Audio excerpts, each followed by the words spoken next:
Habis anak sekolah, aku kerja sebagai karyawan ya, karyawan kantor. Terus abis itu siangan dikit jadi artis ya. Ya kesibukannya ya sibuk banget, lebih sibuk dibandingkan di depan layar. Gue mendingan di depan layar aja.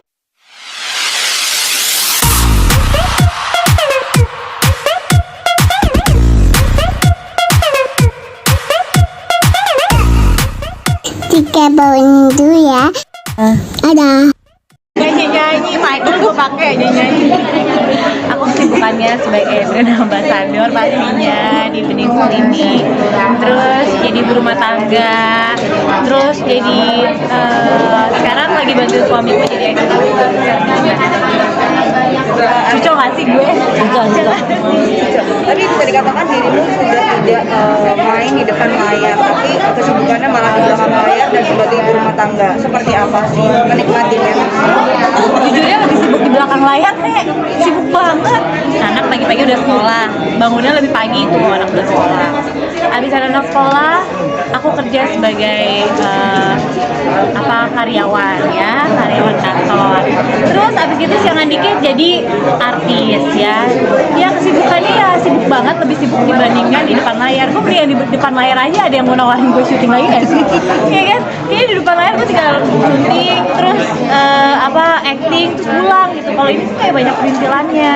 Ya enjoy sih, cuma kayak waktunya tuh 24 jam tuh gak cukup. Karena jadi rumah tangga, jadi istri, jadi karyawan, jadi artis, itu kayak waktu tuh kayak udah nggak ada buat me time sih sebenarnya. Belakang layar adaptasinya susah nggak sih Kak? Susah sih. Kayak apa ya? Mungkin biasanya aku kayak diurusin kan, kalau artis tuh biasanya diurusin kan. Ada manajer yang ngurusin. Kalau ini aku yang ngurusin artis. Dan ternyata artis tuh ribet banget ya.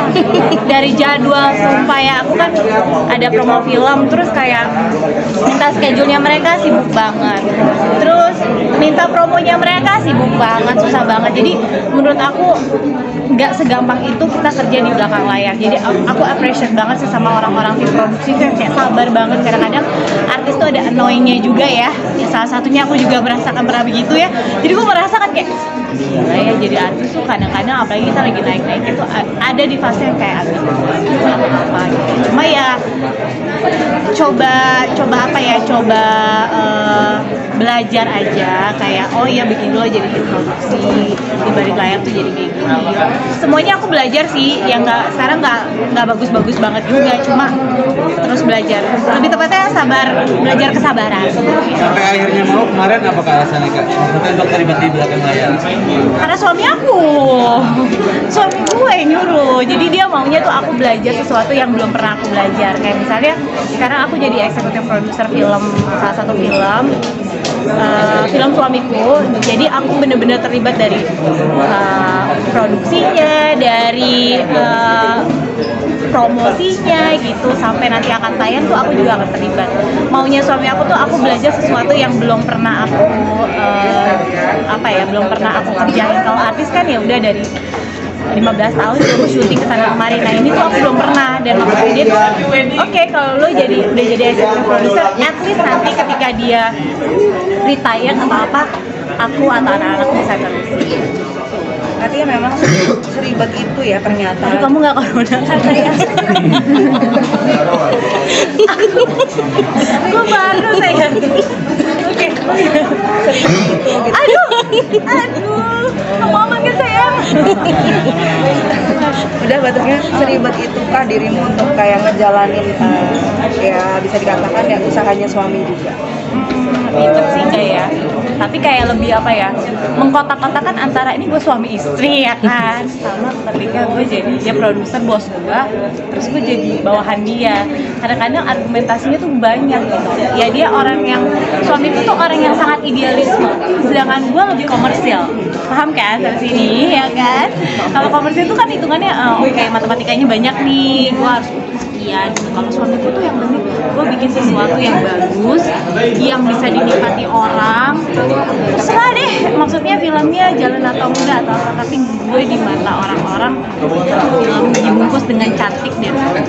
Tapi kan namanya industri kan ada komersilnya gitu, jadi gimana caranya dibungkus juga dengan sesuatu yang bisa menguntungkan. itu sih kadang-kadang problemnya tuh kayak gitu, dia maunya begini, gue maunya begitu, terus sedangkan gue merasa egonya gue istri nih bukan karyawan, tapi di kantor nggak bisa begitu nih ya. Jadi ya udah, ketika dia marah dia bilang aja, dia bilang itu sampai rumah ya udah.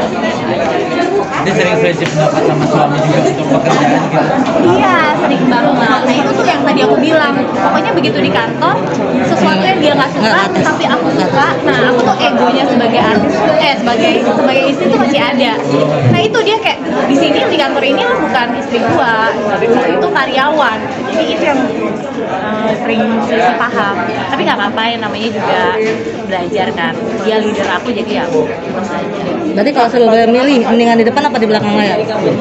Aku depan belakang. Apa lu nanya depan belakang depan layar? Iya. Oh depan layar. Di depan layar, enakan di depan layar sejujurnya ya. Tapi di belakang layar lebih seru juga sih. Maksudnya kalau di belakang layar aku bisa kenal banyak orang, bisa kenal bukan dunia artis aja ya. Kayak misalnya aku bisa meeting sama orang produksi atau orang OTT, terus aku bisa meeting sama orang sinema kayak gitu-gitu, kayak jadi banyak networkingnya aja sih. Pelajaran apa sih yang diambil dengan job yang kayak gini? Apa? Pelajaran yang bisa diambil? Pelajaran diambil banyak ya, pastinya aku jadi tahu gimana bikin sebuah produksi itu jadi bagus, jadi laku, jadi menguntungkan. Kalau dulu kan kita jadi artis ya udah gue dibayar acting dan set gitu kan, tapi kalau ini bebannya lebih banyak sih, kayak oh gimana caranya film ini bisa diterima masyarakat, bisa laku kayak gitu. Ya, kan untuk menjaga ini cuaca ekstrim saat ini bagaimana? Minum vitamin deh, lu nggak usah nanya. Itu minum vitamin, ya. Menjaga kesehatan itu minum vitamin, saya nggak makan, ya. Tapi bisa dikatakan lu kan sering banget ke pasar gitu, belanja gitu. Nggak apa ya, kayak nggak minder apa nggak gimana sih gitu. Gua rasa tukang sayurnya minder sama gue, bukan gue yang minder. Apa ya, gue hobi banget ke pasar mbak. Jadi kayak kalau ke pasar tuh kayak udah happy gitu. Setiap nunggu momen hari Sabtu itu adalah momen aku shoot ke pasar. Jadi kayaknya atribut yang biasa dipakai tuh kayak adalah gue mau ke pasar mau beli ikan, mau beli apa gitu. Artinya memang setiap Sabtu, maksudnya ada hari di mana memang dirimu harus ke Ya sudah ya, mohon maaf